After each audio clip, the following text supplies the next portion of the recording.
Memang bahaya banget sih ketika ngomongin gadis penyihir penuh dengan dendam. Apalagi dia nggak segan-segan untuk membunuh orang yang memiliki kekuatan super. Dengan jelas juga dendamnya itu dikarenakan keluarganya dihabisi oleh pengguna kekuatan super juga ya teman-teman. Benar model gadis itu? Makanya yuk kita tonton alur cerita anime Sasaki to Pichan episode kelima. Enjoy teman-teman.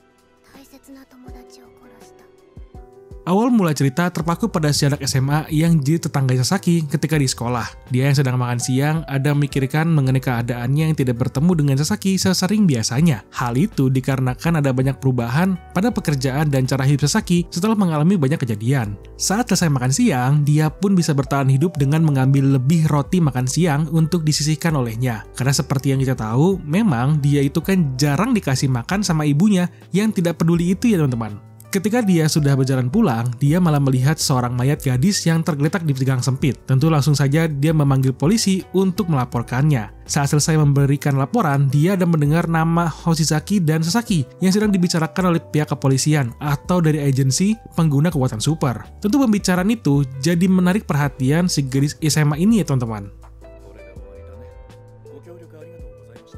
Kembali ke Sasaki, di mana dia sudah kembali dari dunia lain, ada melihat bahwa waktu yang dia lewati cukup lama dan hari itu adalah hari kerja, berbeda dari yang dijadwalkan sebelumnya. Kata Pichan, hal ini bisa terjadi karena ada perbedaan waktu yang tidak menentu antar dua dunia, karena memang itu masih menjadi sebuah misteri untuk dia juga. Sasaki dan Pichan langsung saja melihat perbedaan antara kejadian apa yang sudah mereka alami selama ini di dunia lain dan di bumi juga. Memang mereka banyak mengalami banyak kejadian ketika bertamu di dunia lain, yaitu adalah peperangan yang sudah bisa berakhir dan perseteruan di keluarga bangsawan Muller pun sudah bisa diselesaikan dengan baik. Viscount Muller yang sudah berhasil menyelamatkan pangeran diangkat untuk menjadi seorang count alias naik jabatan. Sasaki yang berperan penting juga mendapatkan gelar kesatria dan sekarang ditugaskan untuk mengurus aset kepunyaan si pangeran.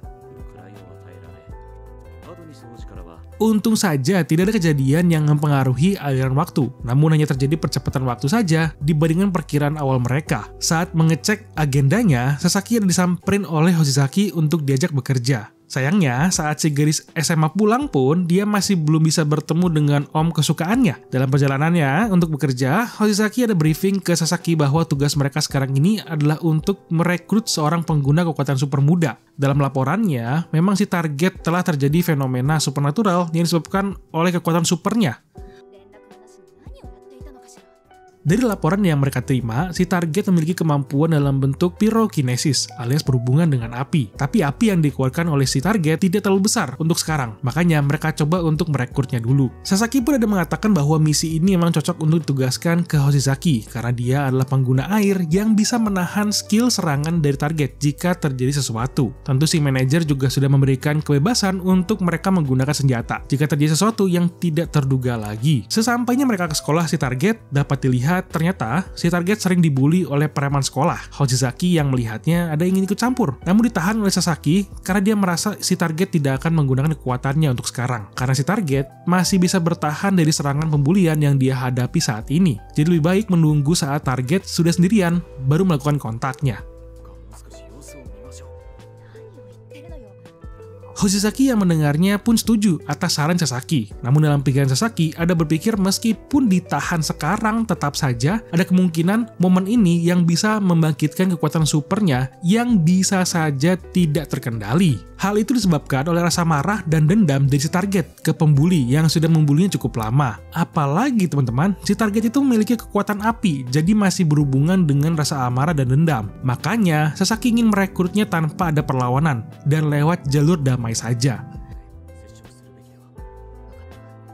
Hoshizaki juga ternyata memiliki ide, namun dia tidak bisa bilang apa-apa mengenai idenya dan menyuruh Sasaki untuk menyelesaikan kontrak dan negosiasi untuk target dan serahkan saja pendekatan pada dirinya. Mengenal Hoshizaki sendiri, saya yang nontonnya aja ragu-ragu dengan cara apa yang akan dia gunakan. Tapi ya, Sasaki yang mengiyakan adalah langsung saja pergi ke kafe untuk mengerjakan tugas yang sudah diberikan. Saat sedang istirahat, dia sebenarnya ingin berbelanja di mall seberang kafe tempat dia berada. Namun tiba-tiba, dia ada melihat si target yang sedang berjalan berdua dengan perempuan. Dengan rasa penasaran, dia pun langsung mengikuti mereka. terlihat kalau si target sedang bersama dengan seorang perempuan yang terlihat tidak nyaman saat berduaan dengan si target juga. Apalagi Sasaki ada menanyakan kemana si Hoshizaki. Tapi pas dia melihat si cewek yang bersama target, dia ada merasa seperti kenal gitu kan dari bola matanya.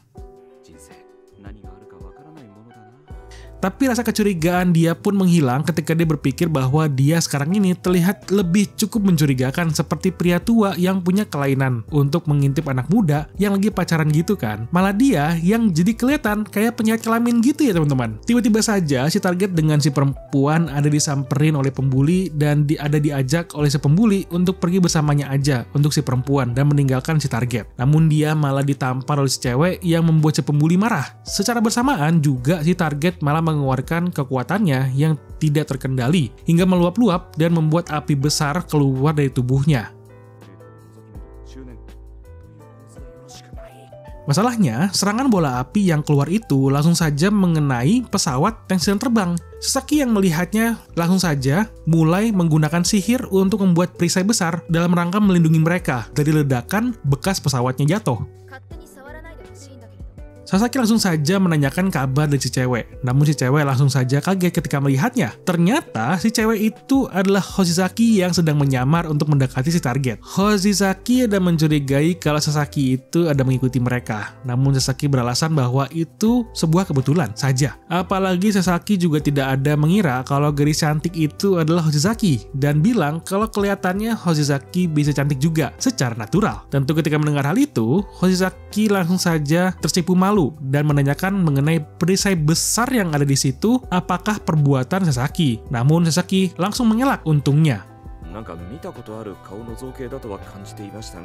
Tanpa berlama-lama, Hoshizaki langsung saja meminta Sasaki mengeluarkan es dan dia ada langsung membuat anak-anak siswa itu pingsan supaya tidak mengingat apa yang terjadi di situ. Hoshizaki ada mengira kalau ada pengguna kekuatan lain pasti tidak akan ragu untuk mendekati mereka. Jadi dia mengira kalau Sasaki itu adalah gadis penyihir, yang padahal kan Sasaki itu laki-laki tua ya teman-teman.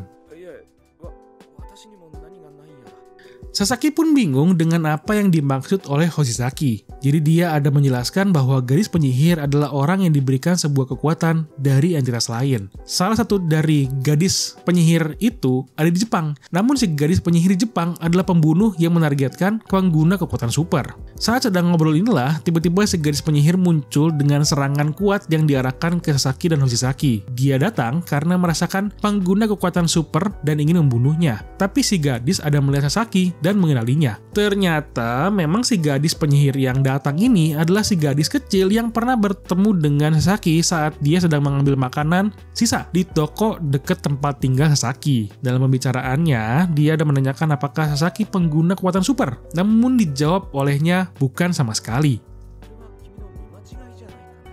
Si gadis ada menanyakan mengapa Sasaki berada di tempat itu, kalau dia bukan pengguna kekuatan super. Sasaki ada menjawab bahwa dia adalah polisi yang menangani kejadian supernaturalnya, sambil melihat keadaan Hoshizaki dengan para siswa yang sudah pingsan. Ketika sedang panik itulah, tiba-tiba si cewek berpakaian kimono yang sempat jadi musuh, tiba-tiba datang menghampiri mereka. Hoshizaki ada menyebut dia dengan nama Futari Shizuka, tapi itu hanya nama alias yang diberikan oleh organisasi. Shizuka sendiri ada menawarkan bantuan untuk Hoshizaki yang sedang dalam keadaan yang berbahaya. Namun tiba-tiba si gadis penyihir langsung saja menyerang Shizuka. Untungnya sih nggak mempan karena dia langsung saja menghindar, tapi menghindar ke arah perisai Sasaki yang tidak bisa ditembus. Hoshizaki yang melihat kesempatan langsung saja mulai menyerang Shizuka. Tapi hasilnya masih sama dengan dia dibuat tidur olehnya. Tentu ini menjadi sebuah kesempatan untuk Sasaki menggunakan kekuatannya dengan bebas. Shizuka yang masih menawarkan bantuannya langsung saja disetujui oleh Sasaki dikarenakan keadaannya yang sedang gawat. Apalagi dengan banyak sandera yang sedang tidak berdaya. Gadis penyihir langsung saja melihat Sasaki menggunakan sihir terbang dan perisai. Ada mengira kalau Sasaki itu juga pengguna kekuatan super. Sasaki langsung saja menjelaskan kalau dia itu bukan pengguna kekuatan super, namun dia adalah penyihir juga. Tapi disebut dengan penyihir tua. Si gadis langsung menanyakan apakah Sasaki diberikan kekuatan oleh peri juga. Namun saat dia ingin menjawab, ada Shizuka yang mau menyerang si gadis. Namun tidak mempan ya, dan malah dia yang terpental.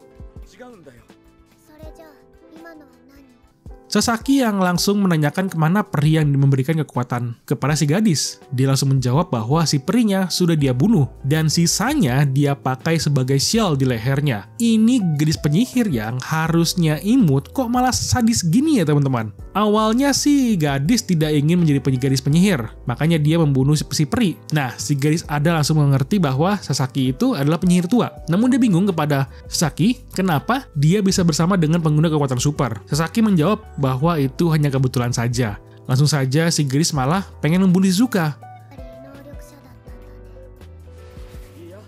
Ketika mendengar hal itu, Sasaki pun langsung menanyakan mengapa dia membenci orang pengguna kekuatan super untuk mengalihkan perhatiannya. Si gadis menjawab dengan simpel bahwa keluarganya dibunuh oleh pengguna kekuatan super, makanya dia jadi benci kepada mereka dan komunitasnya. Untungnya saja, saat dia ingin bertarung lagi, dia ada melihat anak kecil yang hampir terkena dampak serangan dari pertarungan mereka dan memutuskan untuk pergi dari situ untuk hari itu juga. Sepertinya memang gadis ini masih punya hati nurani ketika menyangkut dengan warga biasa ya teman-teman.